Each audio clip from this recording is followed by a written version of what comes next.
Good morning friends. आज आपकी class है 42। ये पार्ट 3 रहेगा आपका।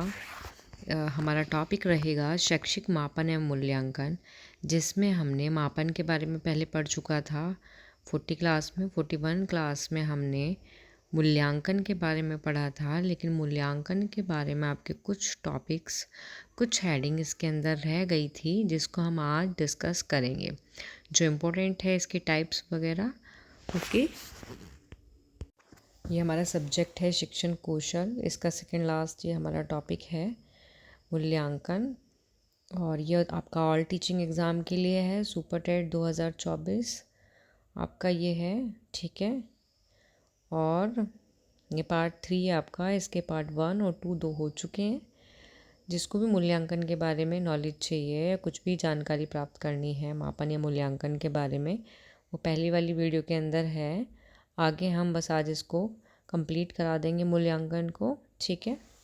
तो हमारा हेडिंग आती है आज हमारी हेडिंग रहेगी मूल्यांकन के प्रकार, ठीक है।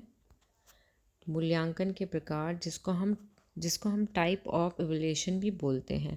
तो मूल्यांकन को 2 श्रेणी में विभाजित किया गया है। जो मूल्यांकन के टाइप्स हैं, इसको कितनी श्रेणी में विभाजित किया गया है, तो इसको 2 श्रेणी में विभाजित किया गया है, ठीक है। तो जिसमें हमारी फर्स्ट है हमारी संरचनात्मक मूल्यांकन। फर्स्ट आती है हमारी संरचनात्मक मूल्यांकन, जिसको स्ट्रक्चरल इवैल्यूएशन भी बोलते हैं, ठीक है। तो इसके अंतर्गत इसमें हमारा आता है कि संरचनात्मक मूल्यांकन होता क्या है। पहले तो जब कोई भी शैक्षिक योजना अपनी प्रारंभिक या निर्माण व्यवस्था में हो, जब कोई शैक्षिक योजना, ठीक है, किस में हो, अपनी प्रारंभिक या फिर निर्माण अवस्था में हो, उसका मूल्यांकन कर उसमें सुधार किया जा सके। क्या होता है इसमें, जो संरचनात्मक मूल्यांकन होता है कि कोई भी शैक्षिक तब योजना होती है, तब उसकी प्रारंभिक या फिर निर्माण अवस्था होती है, तो उसका मूल्यांकन करके हम उसमें क्या करते हैं, सुधार किया जाता है, ठीक है। देन उसके बाद क्या करते हैं, उसकी प्रभावशीलता, गुणवत्ता, वांछनीयता, उपयोगिता को बढ़ाने के लिए किया जाता है। कि जो उसके मूल्यांकन के कर उसमें जो सुधार किया जा सके, वो क्यों किया जाता है कि उसकी प्रभावशीलता, गुणवत्ता, उपयोगिता को बढ़ाने के लिए ये सब किया जाता है। तो इस प्रकार के मूल्यांकन को संरचनात्मक मूल्यांकन कहते हैं। तो आपको समझ आ रहा होगा इससे, डेफिनेशन से ही, परिभाषा से ही इसकी, कि संरचनात्मक मूल्यांकन वो होता है जिसमें कोई शैक्षिक योजना है जो प्रारंभिक अवस्था में है अपनी, तो उसका हम क्या करते हैं, मूल्यांकन करके उसकी गुणवत्ता या उपयोगिता को उसकी बढ़ाया जाता है। और यही जो प्रक्रिया होती है, यही क्या कहलाता है, मूल्यांकन। ये कहलाता है आपका संरचनात्मक मूल्यांकन, ठीक है। तो इसमें आगे आता है, इस विवरण से यह स्पष्ट हो जाता है कि किसी भी शैक्षिक योजना को अंतिम रूप देने से पूर्व उसका मूल्यांकन कर उसमें सुधार करने की प्रक्रिया को ही संरचनात्मक मूल्यांकन कहकर पुकारते हैं। मतलब कि इस विवरण से हमें यही स्पष्ट होता है कि कोई भी शैक्षिक योजना है, उसको अंतिम रूप देने से पहले, मीन्स उसको बिल्कुल कंप्लीट, कि हाँ भाई ये शैक्षिक योजना का प्रारूप हमने तैयार कर लिया है, ऐसा, तो उसको बिल्कुल अंतिम रूप देने से पहले हम क्या करते हैं, उसका मूल्यांकन करते हैं। क्यों करते हैं, ताकि उसमें सुधार करने की प्रक्रिया हो सके। और यही सब क्या कहलाता है, आपका संरचनात्मक मूल्यांकन कहलाता है। इसी को हम क्या कहते हैं, संरचनात्मक मूल्यांकन के नाम से हम इसको पुकारते हैं, ठीक है। फॉर एग्जाम्पल हम एक इस तरीके से भी कह सकते हैं कि यदि किसी शोध योजना के प्रथम प्रारूप का मूल्यांकन इस उद्देश्य से किया जा रहा है कि उसे प्रस्तुत करने और उस पर क्रियान्वयन करने से पूर्व उसमें वांछनीय सुधार कर उसे अधिक प्रभावशाली बनाया जाए, तो इस प्रकार के मूल्यांकन को हम संरचनात्मक मूल्यांकन कहते हैं, ठीक है। तो इसमें यही है आपका कि कोई भी शोध योजना है कि प्रथम प्रारूप का मूल्यांकन हम इस उद्देश्य से करते हैं कि उसको प्रस्तुत करने से पहले, वही चीज़ है कि उसको अंतिम प्रारूप देने से पहले हम क्या करते हैं, उसमें कुछ सुधार कर लेते हैं। क्यों? उसको अधिक प्रभावशाली ताकि बनाया जाए। तो यही हमारा क्या कहलाता है, संरचनात्मक मूल्यांकन कहलाता है। ओके, आगे आता है इसमें कि संरचनात्मक मूल्यांकन का उद्देश्य है शैक्षिक कार्यक्रम तैयार करने वाले व्यक्ति को उसके द्वारा तैयार की गई योजना की कमियों को इंगित करना तथा उसमें सुधार के उपाय को बताना। तो जो संरचनात्मक आपका मूल्यांकन होता है उसका मेन उद्देश्य होता है कि शैक्षिक कार्यक्रम कोई भी तैयार करने वाला कोई भी व्यक्ति होता है, ठीक है, तो उसके द्वारा जो भी योजना क्या है, जो भी योजना तैयार की गई है, तो उसकी कमियों को इंगित करना। मूल्यांकन के थ्रू, संरचनात्मक मूल्यांकन के थ्रू यही होता है कि कोई भी योजना बना दी किसी व्यक्ति ने, तो उसकी कमी को क्या करा जाए, इंगित किया जाए, ताकि उसमें सुधार के उपाय बताना होता है कि हम उसमें अब सुधार के उपाय बता सकते हैं कि इसमें, इस योजना में यह कमी है। ठीक, आगे आता है इसमें, आगे है, इस दृष्टिकोण से संरचनात्मक मूल्यांकनकर्ता कार्य को 3 भागों में विभाजित किया जा सकता है। कि जो संरचनात्मक मूल्यांकनकर्ता के कार्य को हम कितने भाग में विभाजित कर सकते हैं, 3 में। तो हमारा फर्स्ट कौन सा होता है, हमारा फर्स्ट होता है आपका, फर्स्ट है हमारा, प्रथम है शैक्षिक कार्यक्रम या योजना के गुण दोषों के संबंध में स्पष्ट प्रमाण जुटाना।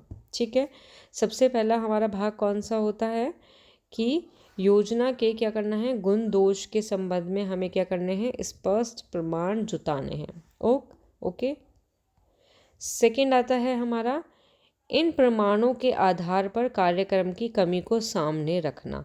कि हमारे जो भी हमने गुण दोष, जो भी प्रमाण हमने जुटाए हैं, अब उनके आधार पर हम क्या करेंगे, कार्यक्रम में जो भी कमियां हैं उनको सामने रखेंगे।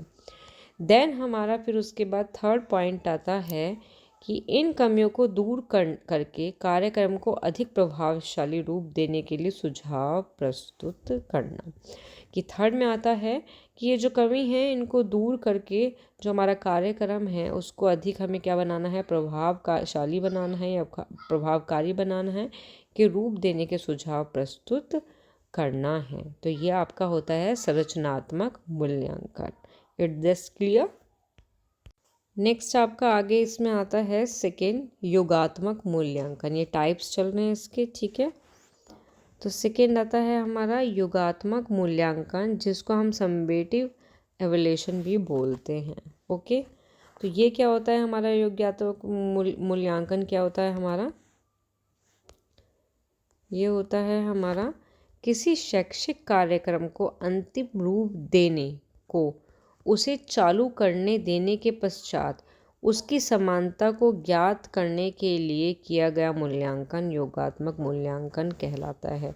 उसमें क्या था, उसमें तो यही था कि प्रारंभिक तब स्वरूप है, तभी उसकी कमियों को पता लगाना और उसमें सुधार करना। इसमें क्या है कि तब हमने इसमें अंतिम रूप हमने क्या है दे दिया, उसके बाद उसे चालू करने देने के पश्चात कि हमने क्या इसे चालू करने दिया कार्यक्रम को, फिर उसकी समानता को ज्ञात करने के लिए जो मूल्यांकन किया जाता है, उसकी समानता को ज्ञात करने के लिए जो मूल्यांकन किया जाता है या किया गया है, वही मूल्यांकन आपका योगात्मक मूल्यांकन कहलाता है। ठीक है, आगे इसमें आता है आपका, आगे है आपका इसमें, इस प्रकार के मूल्यांकन का उद्देश्य यह ज्ञात करना होता है कि उस योजना या कार्यक्रम को चालू रखा जाए या नहीं। तो इसमें यही होता है, तब इसका अंतिम प्रारूप, कोई भी कार्यक्रम है उसका अंतिम प्रारूप तब हम तैयार कर देते हैं। देन उसके बाद इसका योगात्मक मूल्यांकन का उद्देश्य होता है कि अब जो ये कार्यक्रम है इसको हमें चालू रखने देना है या फिर नहीं। स्पष्टता योगात्मक मूल्यांकन का अभिप्राय पहले से चल रही योजना को जारी रखा जाए या नहीं का निर्णय लेना होता है। तो इसका उद्देश्य यही है कि जो भी योजना है उसको जारी रखा जाए या नहीं, यह क्या होता है, निर्णय लेना होता है।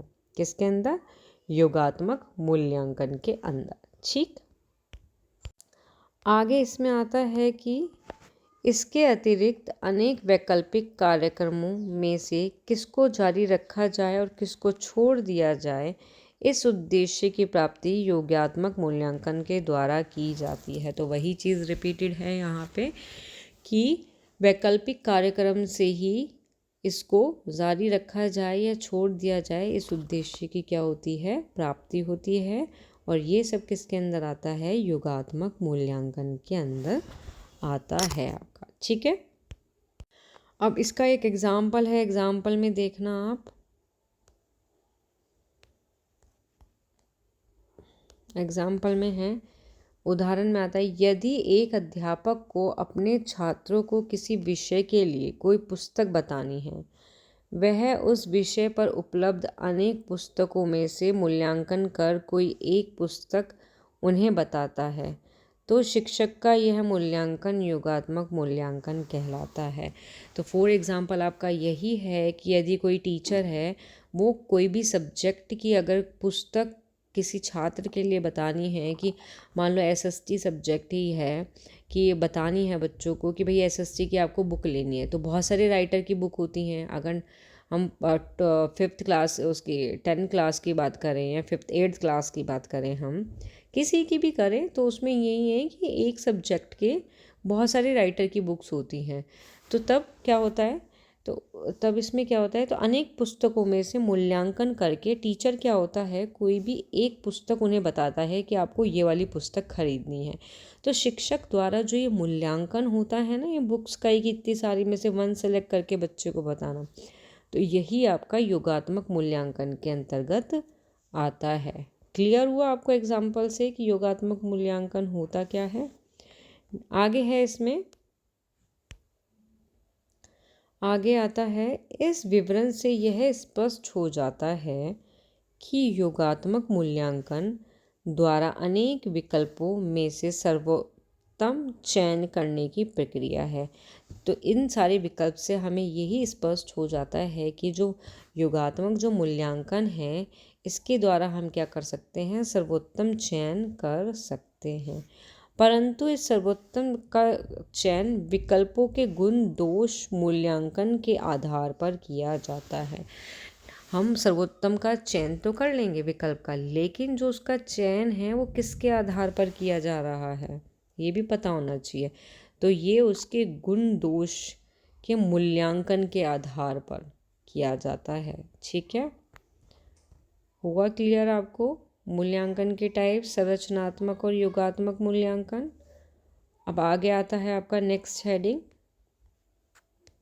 नेक्स्ट हेडिंग है आपकी, नेक्स्ट हेडिंग आती है, शिक्षा में मूल्यांकन की भूमिका। शिक्षा में मूल्यांकन की भूमिका means rule of evaluation in education. ठीक है, role of evaluation in education. तो इसमें हम पढ़ेंगे कि शिक्षा में मूल्यांकन की क्या भूमिका है। तो आपका आता है, शिक्षा के क्षेत्र में मूल्यांकन का संकेत करता है, या मूल्यांकन संकेत करता है कि शिक्षामान ने कौन सा कितना गुण विशेषता प्राप्त की है। ओके, उसका क्या मूल्य, क्या उपयोगिता है। मूल्यांकन यह भी संकेत करता है कि अध्यापक द्वारा निश्चित किया गया है कि शैक्षिक कार्यक्रम सफल हुआ या नहीं हुआ, और किस प्रकार से किया जाना चाहिए। ऐसी स्थिति में मूल्यांकन छात्र और अध्यापक, समाज, संस्कृति की दृष्टि से महत्वपूर्ण समझा जाता है। कि जो मूल्यांकन है वो क्या है, वो छात्र, अध्यापक, समाज, संस्कृति, इन सब की दृष्टि से क्या समझा जाता है, बहुत महत्वपूर्ण समझा जाता है। मूल्यांकन इस विचार से कुछ भूमिकाएं पूरी करता है, जिन्हें जानना आवश्यक पड़ता है। मूल्यांकन की भूमिकाएं अग्रित कहीं जा सकती हैं। मतलब कि यह है कि जो मूल्यांकन है वो क्या है, छात्र, अध्यापक, समाज, संस्कृति की दृष्टि से बहुत महत्वपूर्ण है। और मूल्यांकन ज़रूरी नहीं है कि हम छात्र का ही कर रहे हैं, टीचर का, शिक्षक का भी मूल्यांकन होता है। ओके, तो मूल्यांकन क्या है आपका, इम्पोर्टेंट है टीचिंग के लिए भी, शिक्षा के लिए। ठीक, अब इसमें हमारा फर्स्ट पॉइंट आता है कि किस तरीके से वो हमारे लिए क्या है, किस तरीके से वो रोल निभाता है अपना। ओके, तो फर्स्ट पॉइंट आता है हमारा, फर्स्ट पॉइंट है हमारा मापन और मूल्य निर्धारण की भूमिका।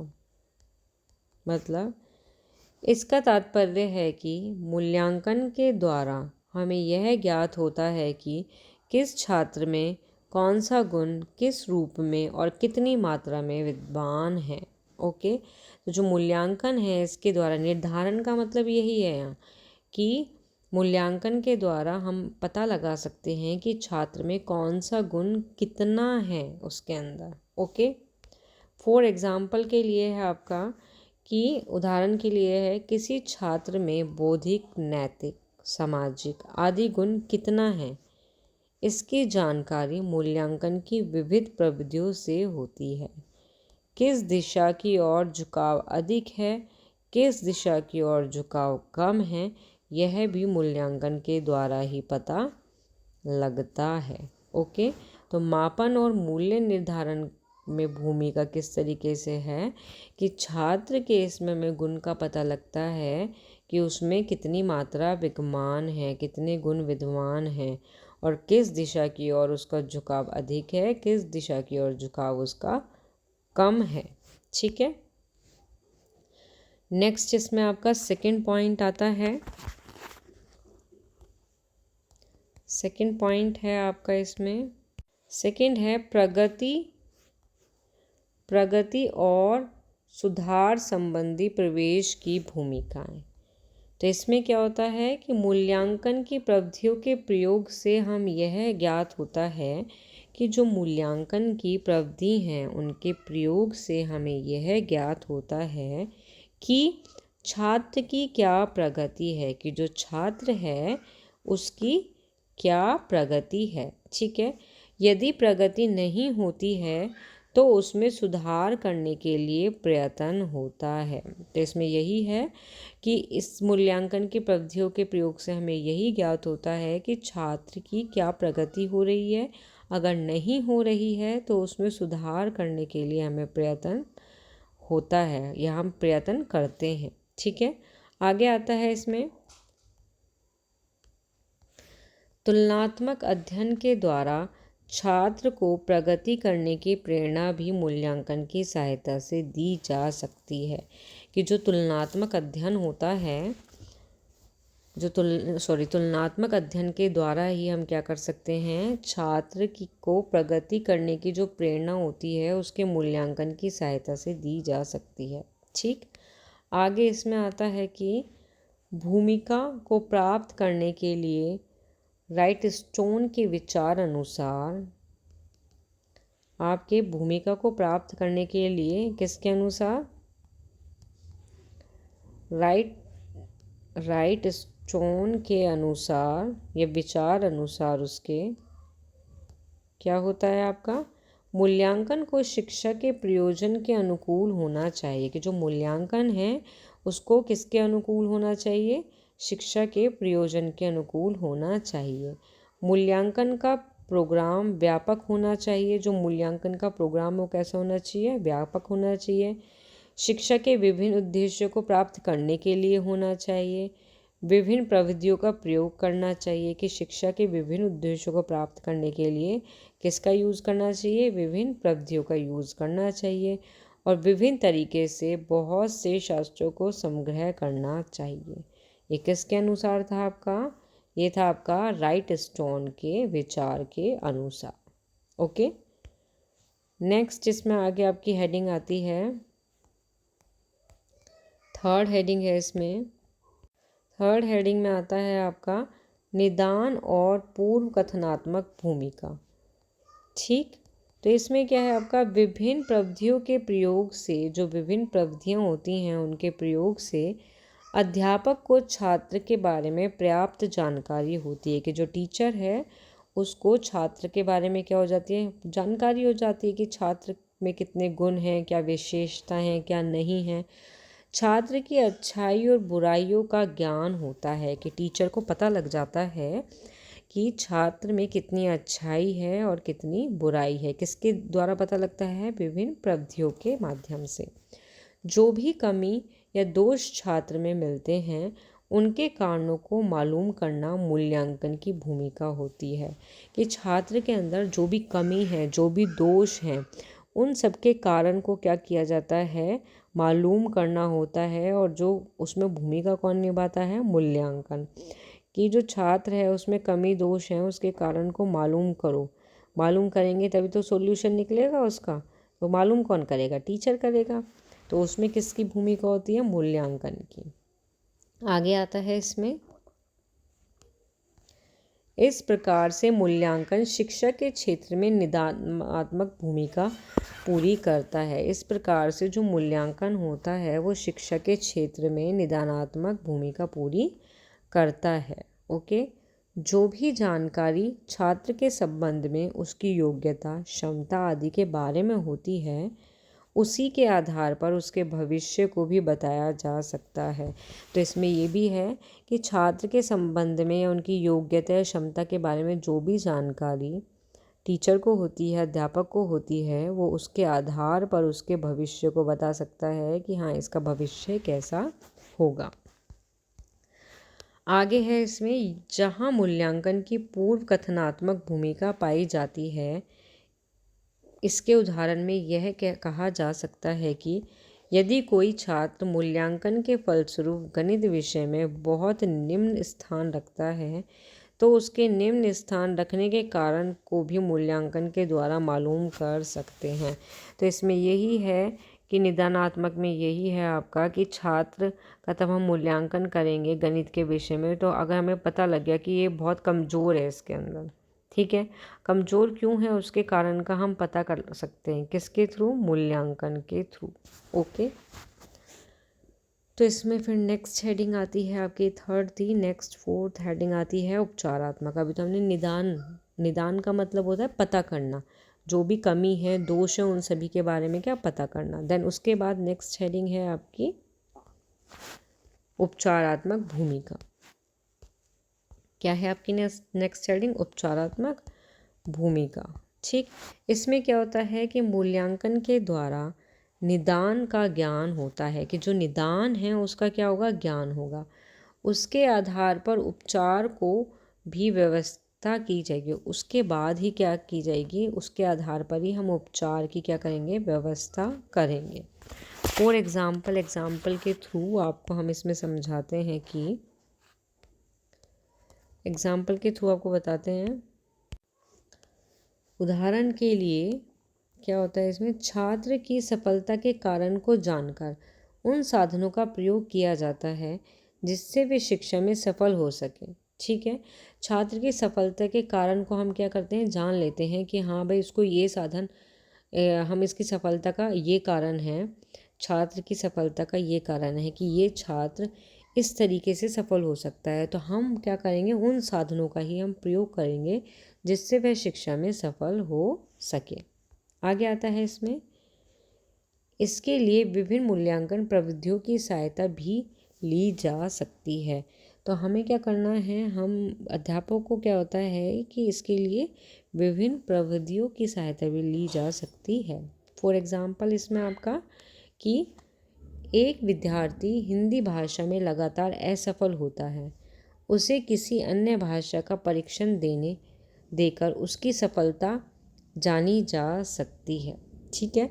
एक विद्यार्थी हिंदी भाषा में लगातार क्या हो रहा है? असफल हो रहा है, लेकिन उसे किसी अन्य भाषा का परीक्षण देकर उसकी सफलता जानी जा सकती है। इसके बाद उसी भाषा में शिक्षा देकर छात्र की कमजोरी का उपचार किया जा सकता है। इसके अतिरिक्त हिंदी भाषा के विभिन्न क्षेत्र में भी कमजोरी मालूम होती है, उसे भी दूर करने के लिए मूल्यांकन साधनों का प्रयोग किया जाता है। तो इसमें यही है कि एक विद्यार्थी है, वो हिंदी भाषा में क्या हो रहा है? असफल हो रहा है, लेकिन कोई और भाषा हमने दी उसको, उसका परीक्षण करा लेकिन उसमें वो सफल हो रहा है, तो हम फिर हिंदी भाषा के लिए इस तरीके का ही यूज़ करेंगे कि ताकि वो हिंदी भाषा में भी सफल हो जाए। ठीक है, तो उसकी विभिन्न क्षेत्रों में हम कमजोरी का क्या करेंगे, मालूम करेंगे। ओके, नेक्स्ट पॉइंट आता है इसमें हमारा मानक निर्धारण की भूमिका। मानक निर्धारण की भूमिका। ओके, इसमें हमारा है समाज में जो संस्थाएं बनती हैं उनके द्वारा जो क्रिया होती है उनके लिए कुछ मानक निर्धारित होते हैं। मतलब कि समाज में क्या होती हैं, कुछ संस्थाएं जो हैं बनती हैं, उनके द्वारा क्या होती हैं, उनके द्वारा क्रियाएं होती हैं, उनके लिए क्या होता है, कुछ मानक का निर्धारण किया जाता है। जो संस्थाएं होती हैं उनमें जो क्रियाएं होती हैं उनके लिए किसका निर्धारण किया जाता है, मानक निर्धारित होते हैं। तो इन मानकों का संबंध किससे होता है, अध्यापक से, शिक्षा विधि से, पाठ्यक्रम से, पाठ्य पुस्तक से, विद्यालय व्यवस्था से, अन्य शैक्षिक स्थितियों से होता है। कि जो भी संस्थाएं हैं उनमें जो क्रियाएं हैं उनका जो निर्धारण हम करेंगे, उन मानकों का जो संबंध होता है वो टीचर से होता है, शिक्षा की विधि से होता है, पाठ्यक्रम सिलेबस कैसा है, बुक्स कैसी हैं, स्कूल की व्यवस्था कैसी है, और अन्य शैक्षिक स्थितियों से होता है। ठीक है, आगे इसमें है आपका मूल्यांकन की विभिन्न विधियों की सहायता से यह स्पष्ट हो जाता है कि अध्यापक का क्या स्तर है। इन सारी विधियों से हम यह भी स्पष्ट कर सकते हैं मूल्यांकन के थ्रू कि अध्यापक जो है उसका स्तर क्या है, अथवा विद्यालय का स्थान क्या है, विद्यालय में छात्र अनुशासित हैं या नहीं, इससे यह बात मालूम होती है। तो इससे हम ये भी स्पष्ट कर सकते हैं कि अध्यापक का स्तर कैसा है, विद्यालय का जो स्थान है, पोजीशन है, वो कैसी है, या विद्यालय में जो छात्र हैं वो अनुशासित हैं या नहीं हैं, इससे यह मालूम किया जा सकता है। ठीक है, और मूल्यांकन की भूमिका शिक्षा के क्षेत्र में विभिन्न प्रसंगों के लिए मानक निर्धारण की भी होती है। ओके, अब इसमें आपका लास्ट पॉइंट आता है शिक्षा की दिशा निश्चित करने की भूमिका। शिक्षा की दिशा निश्चित करने की भूमिका, जिसमें हमारा फर्स्ट पॉइंट है, मतलब जिसमें हमारा आता है कि मूल्यांकन का संबंध शिक्षा के उद्देश्य से भी होता है। कि जो मूल्यांकन है उसका संबंध किससे होता है, शिक्षा के उद्देश्य से भी होता है। मूल्यांकन के द्वारा यह ज्ञात होता है कि शिक्षा अपने लक्ष्य की प्राप्ति की ओर है या नहीं। तो जो मूल्यांकन है उससे यह भी हमें पता लग जाता है कि शिक्षा जो है अपने लक्ष्य की प्राप्ति की ओर है या नहीं है। ठीक, यदि शिक्षा अपने उद्देश्य से दूर हो जाती है तो उसे उचित दिशा की ओर ले जाना आवश्यक होता है। तो यहाँ दिशा निश्चित करने की भूमिका से यही तात्पर्य है आपका कि यदि शिक्षा अपने उद्देश्य से दूर हो जाती है तो उसे उचित दिशा की ओर ले जाना आवश्यक होता है। यहाँ पर मूल्यांकन की भूमिका दिखाई देती है। ठीक है, फॉर एग्जाम्पल के लिए है आपका, उदाहरण के लिए आपका आता है इसमें, मूल्यांकन से ज्ञात होता है कि आज अपने देश में शिक्षा का स्तर नीचे गिर गया है तथा छात्र के सर्वांगीण विकास के उद्देश्य की प्राप्ति नहीं हो रही है। इसलिए शिक्षा की दिशा को कोठारी कमीशन ने 10+2+ की व्यवस्था द्वारा बदलने की संस्तुति की थी, परंतु यह मूल्यांकन की ही भूमिका कही जा सकती है। तो एक तरह से यही कहा जा सकता है कि जो ये उद्देश्य की प्राप्ति नहीं कर पा रहे हैं, सर्वांगीण विकास नहीं हो रहा है, या टीचर या शिक्षा का स्तर नीचे गिर रहा है, छात्र के सर्वांगीण विकास उद्देश्य की प्राप्ति की ओर नहीं है, इन सब को हमने किस चीज़ के थ्रू जाना, मूल्यांकन की ही तो भूमिका है इसके अंदर। तो ये आपका इम्पोर्टेंट पॉइंट है यहाँ पे आपका ये वाला, कि कोठारी जो कमीशन था आपका उसमें किसकी व्यवस्था की संस्तुति की गई थी? 10+2+3 की। ठीक है, यही कि 10th करो, 2+2 का मतलब है 12th, और 3 इसका मतलब है ग्रेजुएशन कितने साल की हो आपकी? 3 साल की हो। ठीक है, कोठारी कमीशन में ये हुआ था आपका। यहाँ पे आपका क्या है, ये मूल्यांकन होता है समाप्त, मूल्यांकन हो गया कंप्लीट। आपका जो ये टॉपिक है शैक्षिक मापन व मूल्यांकन, वो कंप्लीट हो चुका है इन 3 पार्ट्स में। आगे हम मिलेंगे नेक्स्ट वीडियो में न्यू टॉपिक के साथ आपके। ओके, जो आपका टॉपिक इम्पोर्टेंट रहेगा एग्ज़ाम के लिए। तो मिलते हैं नेक्स्ट टॉपिक। आपका नेक्स्ट टॉपिक रहेगा आपका आरंभिक पठन कौशल, जो इम्पोर्टेंट है एग्ज़ाम के लिए। उसमें से क्वेश्चन आपके आते हैं एग्ज़ाम में। जिसको भी वीडियो पसंद आई हो वो इसको लाइक शेयर सब्सक्राइब करना ना भूलें। Thank you.